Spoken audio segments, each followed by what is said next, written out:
Assalamualaikum warahmatullahi wabarakatuh. Perkenalkan, nama saya Fuziana Dilania Suputri dengan NIM 2305878. Tujuan saya buat video ini untuk memenuhi tugas administrasi dan supervisi pendidikan, di mana materi yang akan saya jelaskan itu ya tentang konsep supervisi pendidikan. Yang akan dibahas di dalam konsep supervisi pendidikan itu yang pertama, pengertian supervisi pendidikan, tujuan, fungsi, prinsip, dan peran supervisi pendidikan. Yang pertama, pengertian supervisi pendidikan. Supervisi pendidikan ini merupakan proses pembinaan dan bantuan profesional yang dilakukan secara sistematis, ilmiah, dan berkelanjutan kepada guru atau tenaga pendidikan dengan tujuan utama untuk meningkatkan kualitas pembelajaran di sekolah. Supervisi berasal dari dua kata, yang pertama super, lebih tinggi, dan vision, pandangan. Dengan demikian, supervisi adalah kegiatan yang dilakukan oleh guru seseorang yang memiliki pandangan lebih luas dan jauh ke depan dalam melihat serta menilai proses pembelajaran demi meningkatkan efektivitas dan efisien proses pendidikan. Supervisi bersifat ilmiah karena dilakukan secara sistematis berdasarkan data objektif dan menggunakan instrumen tertentu. Hal ini berbeda dengan pengawasan tradisional yang seringkali subjektif dan tidak menggunakan indikator atau alat ukur yang jelas. Materi yang kedua, tujuan supervisi pendidikan. Tujuan supervisi pendidikan itu mencakup aspek pembinaan profesional guru secara menyeluruh. Supervisi tidak hanya fokus pada teknis pengajaran, tetapi juga pada pengembangan kepribadian, moral kerja, dan peningkatan kompetensi secara menyeluruh. Tujuan-tujuan tersebut, yang pertama, meningkatkan kompetensi guru. Supervisi bertujuan untuk membantu guru meningkatkan kompetensi pedagogik, profesional, sosial, dan kepribadian dalam menjalankan tugas mengajar. Yang kedua, membantu guru menyelesaikan masalah pembelajaran, di mana melalui observasi dan konsultasi, supervisor membantu guru mengidentifikasi hambatan dalam mengajar dan memberikan solusi untuk memperbaikinya. Yang ketiga, meningkatkan kualitas proses pembelajaran. Supervisi mengarahkan guru untuk melakukan inovasi dan refleksi dalam proses mengajar agar lebih sesuai dengan kebutuhan peserta didik.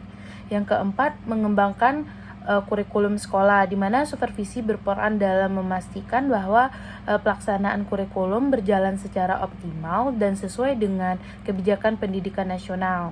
Yang kelima, pengembangan staf, di mana tidak hanya guru, staf sekolah lainnya juga mendapatkan bimbingan untuk meningkatkan kualitas pelayanan pendidikan. Yang keenam, menumbuhkan semangat kerja dan profesionalisme. Dengan pendekatan yang memanusiawi dan kolaboratif, supervisi membantu menumbuhkan rasa percaya diri, motivasi, dan etos kerja guru. Yang ketujuh, pengembangan iklim sekolah yang positif, di mana supervisi yang efektif akan mendorong terciptanya budaya kerja yang harmonis, terbuka, dan kolaboratif antara guru, siswa, dan manajemen sekolah.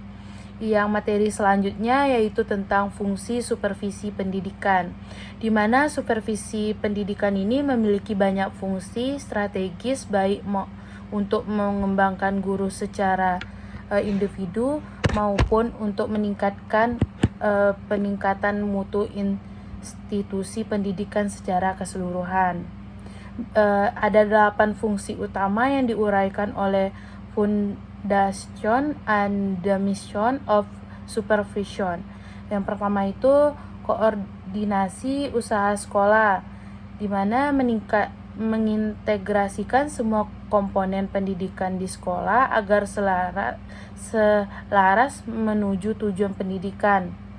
Yang kedua, perlengkapan kepemimpinan sekolah, menjadi dukungan dan penguat dalam pengembangan keputusan serta pelaksanaan kebijakan pendidik.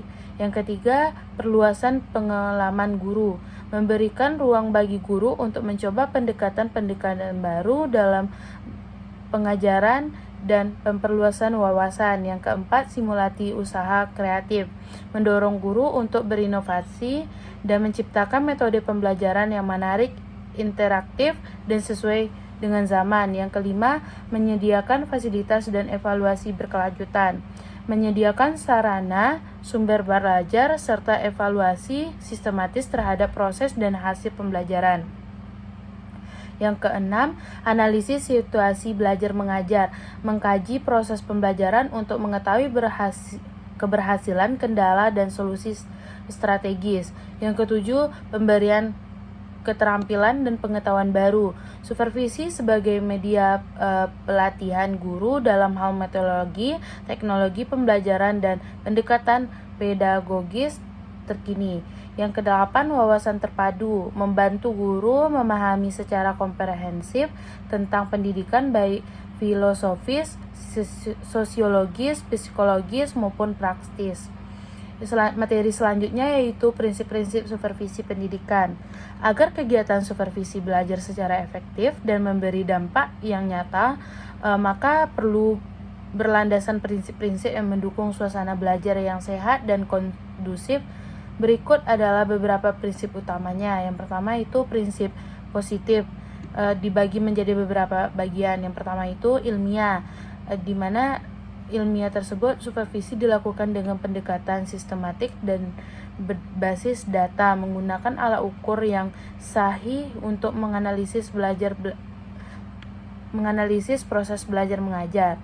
Yang kedua, demokratis, menghormati martabat guru dan memberi ruang untuk keterlibatan aktif mereka dalam proses pembinaan, bukan melalui pelaksanaan atau otoritas sepihak. Yang ketiga, kolaboratif atau kerjasama. Supervisi merupakan hasil kerjasama antara supervisor dan guru dalam semangat saling mendukung dan belajar. Yang keempat, konstruktif dan kreatif. Tujuan supervisi adalah membangun potensi guru dan menciptakan inovasi baru yang memperkaya metode pembelajaran. Yang kelima, progresif, di mana perubahan dilakukan secara bertahap, bertingkat, dan berkelanjutan. Supervisi memperhatikan perkembangan guru dari waktu ke waktu. Yang keenam, inovatif, membawa ide-ide pembaruan melalui dari strategi pembelajaran hingga pemanfaatan teknologi dalam kelas. Yang ketujuh, aman dan nyaman, di mana lingkungan supervisi harus berbasis dari tekanan psikologis, intimidasi, dan atau ancaman agar guru terbuka terhadap masukan. Yang kedelapan, reflektif, supervisor dan guru sama-sama melakukan refleksi diri untuk mengevaluasi kekurangan dan menyusun rencana perbaikan. Yang kedua, prinsipnya itu negatif yang harus dihindari. Terbagi menjadi beberapa bagian juga ya. Yang pertama itu bagiannya yaitu otoriter, di mana menggunakan pendekatan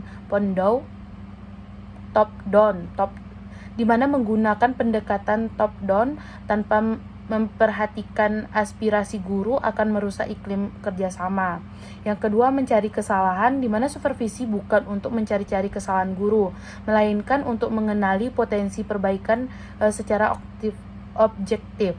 Yang ketiga, diskriminatif, di mana hanya melakukan supervisi kepada guru-guru tertentu, contohnya berpangkat rendah, tidak sesuai dengan prinsip kesetaraan. Yang keempat, terlalu tergesa-gesa. Proses supervisi butuh waktu, tidak bisa dilakukan secara instan. Evaluasi dan pembinaan harus berkelanjutan. Yang kelima, tidak fokus dan pembelajaran. Supervisi harus berorientasi pada perbaikan mutu pembelajaran dan hasil belajar siswa, bukan pada urusan administrasi sementara. Materi selanjutnya, peran supervisor pada supervisi pendidikan, di mana supervisor itu adalah agen perubahan dalam dunia pendidikan. Peran tidak hanya administratif, melainkan juga pedagogis dan manajerial. Beberapa peran penting supervisor. Yang pertama, sebagai koordinator, di mana mengkoordinasi dan menyelaraskan seluruh kegiatan pembinaan agar semua komponen pendidikan bergerak ke arah yang sama. Yang kedua, sebagai pemimpin kelompok, memimpin tim kerja guru dalam pengembangan kurikulum, metode pembelajaran, serta kegiatan peningkatan kapasitas. Yang ketiga, sebagai konsultan, menjadi tempat guru berkonsultasi dan mencari solusi atas berbagai permasalahan yang dihadapi dalam proses pembelajaran.